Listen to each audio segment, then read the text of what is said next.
बड़ा अहंकार सदा लाभप्रद होता है। बड़े अहंकार के मूल में शांति होती है। छोटे अहंकार से बचिएगा। अहंकार माने मैं भाव। मैं भाव यदि बड़ा है, इतना बड़ा कि सर्वव्यापक हो गया, तो उसमें कोई बुराई नहीं। या तो मैं भाव बहुत बहुत बड़ा हो जाए या अतिशय छोटा हो जाए, दोनों ही स्थितियों में मैं भाव में अब जहर नहीं रहा। मैं भाव गड़बड़ तब करता है जब वो छोटा होता है। छोटा माने है तो पर सीमित है। छोटे की क्या परिभाषा है? जो शून्य नहीं है पर असीम भी नहीं है, तो छोटा है और सीमित है। वो अहंकार बड़ा विनाशी होता है। वो काट के देखता है। वो ना तो ये कहता है कि मैं कोई नहीं, मेरा कोई नहीं, न वो ये कहता है कि अखिल ब्रह्मांड मेरा है। वो कहता है मैं थोड़ा हूं और ये 5 लोग मेरे हैं। न तो वो ये कहेगा कि इस पूरे जगत में मेरा कोई नहीं, और न ही वो ये कहेगा कि वसुधैव कुटुंबकम। वो कहेगा मैं हूं थोड़ा सा और थोड़े से लोग मेरे हैं। अब ये बड़ा जहरीला अहंकार है। ये उन 5 लोगों की रक्षा और पोषण के लिए बाकी पूरी दुनिया को जहर दे देगा। इसी तरीके से ये नहीं कहेगा कि ये सब कुछ जो पसरा हुआ है वो मेरे ही तो लिए है, जाऊं देखूं समझूं और उस भोग में उतरूं जो समझ के पीछे आता है। वो कहेगा ये जो व्यक्तिगत धन है, ये जो निजी संपदा है, इतनी मेरी है, बाकी मेरी नहीं है। तो फिर वो क्या कोशिश करेगा? वो कोशिश करेगा अपनी निजी संपदा को बढ़ाने की, और उसमें हिंसा है, लूट है, तमाम तरह की थकान है। वो घेरे बनाने में, दायरे बनाने में बड़ा यकीन रखेगा, और जहां दायरा बना नहीं कि पीड़ा शुरू हुई। तो बड़ा अहंकार रखिए, छोटा अहंकार नहीं। बड़ा अहंकार यही वक्तव्य है कि अहम ब्रह्मास्मि। बड़े से बड़ा जो है उसे ब्रह्म कहते हैं। तो जब अहम ब्रह्म हो जाए तो वो तो मुक्ति होती है। या फिर कह दीजिए कि शून्यो हम, कि मैं कुछ नहीं। अति विनीत हो जाइए। बीच के मत रहिए कि मैं देह हूं, मैं फलानी आयु का हूं, फलाने वर्ण का हूं, फलानी जाति का हूं, फलाने गोत्र का हूं, फलाने व्यवसाय का हूं, फलाने मोहल्ले का हूं। सब कुछ या शून्य। या तो यही कह दीजिए कि ये सब कुछ जो पसरा हुआ है उसमें मुझे कुछ भी पराया लगता नहीं। बुल्ले शाह पराईपन पर क्या बोलते हैं कि बुल्ला साईं दो ही जहानी कोई न दिखता गैर। या तो वो स्थिति ला दीजिए, ये बड़े से बड़ा हम है कि परायेपन की भावना ही नहीं उठती। कोई गैर। जब कोई पराया नहीं लगता तो किसी से भय भी नहीं लगता। अब भय नहीं लगता इसका मतलब ये नहीं कि सबको गले लगाते फिर रहे हैं, सबके प्रति सहज हो गए हैं। घर हो या जंगल हो, स्थिति हमारी सहज रहती है। अपने कमरे में बैठे हैं या किसी ढाबे पे बैठे हैं, एयरपोर्ट के लाउंज में बैठे हैं, हम सहज हैं। कोई न दिखता गैर। या तो वो स्थिति ला दीजिए, या फिर कह दीजिए शून्यो हम, मैं हूं ही नहीं कुछ। कुछ माने छोटा, मैं हूं ही नहीं कुछ। दोनों है एक ही बात। दोनों एक ही बात है, लेकिन बीच के मत बने रहिए। जो बीच का बिच्छू होता है बहुत मार खाता है। करते हैं तो मैं बोलता हूँ कि चलो तर्क के बीच में मैं हार मानता हूँ, अतर्क जो है छोड़ देते हैं। हर चीज़ तर्कातीत नहीं है, कोई बात नहीं, कुछ पार्ट जो है, लेकिन वो मुझे पता है कि वो चीज़ जरूरी है। जो है जो अतर्क है वही जो है वो हृदय वाली चीज़ है, जिसको लॉजिक से या उन चीज़ों से प्रूव नहीं किया जा सकता, उसका होना वो जरूरी है। लेकिन उसी तरह मुझे ये समझ में आता है कि जो तर्क पे जोर दे रहा होता है, अहंकार बढ़ता जाता है। तर्क का और अहंकार का कोई कुतर्क और अहंकार का शास्त्रों में भी बहुत तर्क है, पर वो तर्क हृदय से उठे हैं, उन तर्कों की नीयत दूसरी है। जिस चीज का जो स्रोत होता है वही उस चीज की नीयत होती है।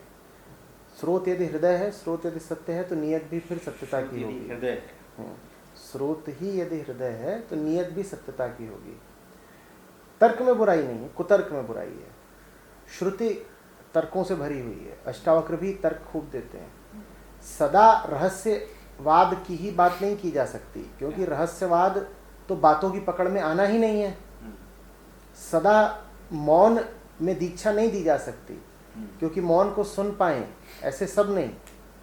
तो शब्दों में, तर्कों में बात होती है, गवाहियां दी जाती हैं, बुद्धि को झकझोरा जाता है, सबूत प्रस्तुत किए जाते हैं, लेकिन उनकी नीयत जो है वो ठीक होनी चाहिए।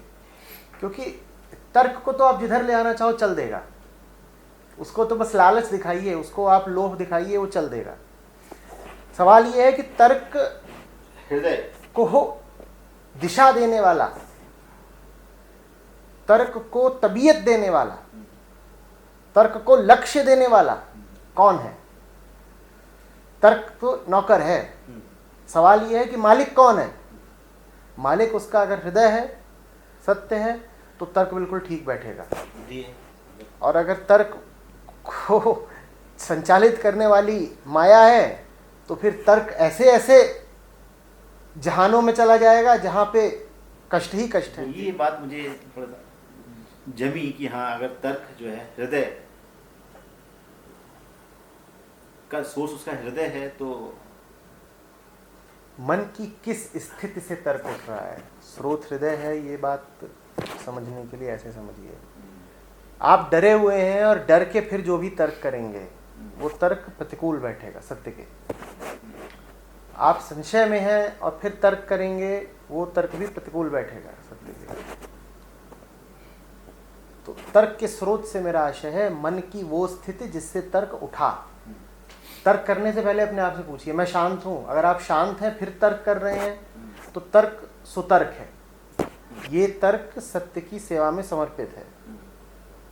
तो तर्क आपका ठीक है या नहीं, ये जानने के लिए आप तर्क को मत परखिए। तर्क आपका ठीक है या नहीं ये जानने के लिए ये परख लीजिए कि मेरी अभी हालत क्या है। आपकी हालत यदि अभी शांत है तो आपने जो भी तर्क दिया होगा वो सुंदर होगा, और आपकी हालत यदि अभी अशांति की है तो आप जो भी तर्क देंगे वो ऊपर ऊपर से कितना भी उचित क्यों न लगे, उस तर्क में जहर होगा। तो किसी के तर्क मत सुनिए, जो तर्क देने वाला है उसकी हालत पे गौर करिए। कोई प्रेम में बेवकूफ़ी की बात भी बोल रहा हो तो वो बात बहुत बोधपूर्ण होगी, और कोई हिंसा में बड़ी बुद्धिमानी की बात भी बोल रहा हो तो बात बहुत जहरीली होगी।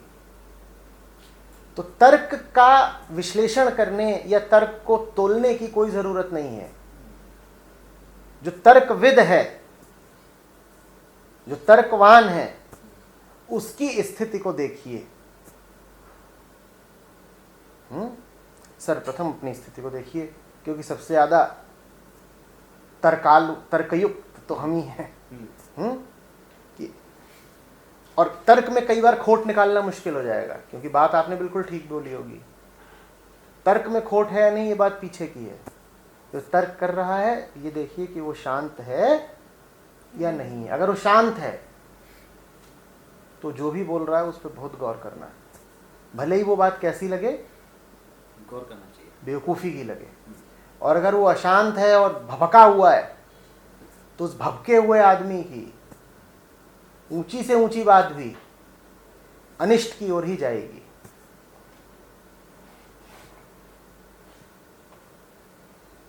पर आचार्य जी, बहुत सारे लोग इस बात को मास्टर कर लेते हैं कि बाहर से वो भक्कापन उनकी बातों में नहीं दिखता है, वो बहुत अच्छे तुम से अगर जानते बाहर हैं बाहर तो- जी रहे हो, तुम अगर बाहर बाहर जी रहे हो, तो तुम दूसरे की भी बाहरी स्थिति को देखकर झांसे में आ जाओगे।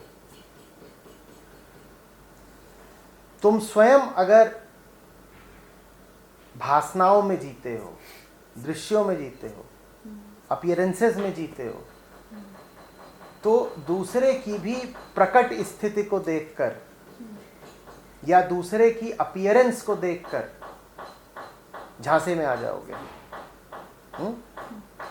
पर अगर तुम हृदय में जीते हो, गहराई में जीते हो, तो तुम दूसरे वाले की सतही स्थिति से धोखा नहीं खाओगे। उसकी सतही स्थिति कुछ भी हो, वो दर्शा कुछ भी रहा हो, तुम सीधे गहराई में देख लोगे और समझ जाओगे कि ये ऊपर ऊपर से तो शांत बना हुआ है, पर भीतर बहुत लहरें हिलोरें उठ रही हैं। तो तुम दूसरे को साफ देख पाते हो या नहीं देख पाते हो, पढ़ पाते हो या नहीं पढ़ पाते हो, वो इस पे निर्भर करेगा कि तुम स्वयं कहाँ पर बैठे हो।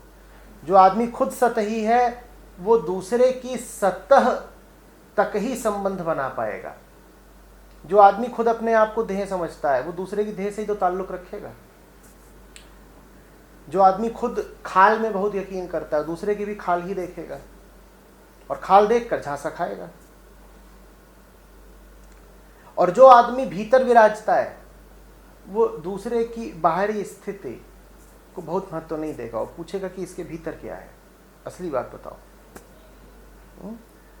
तो दूसरा तुम्हें धोखा देने आए ऐसी दूसरे की हैसियत नहीं। धोखा तुम खाते हो। धोखा तुम क्यों खाते हो?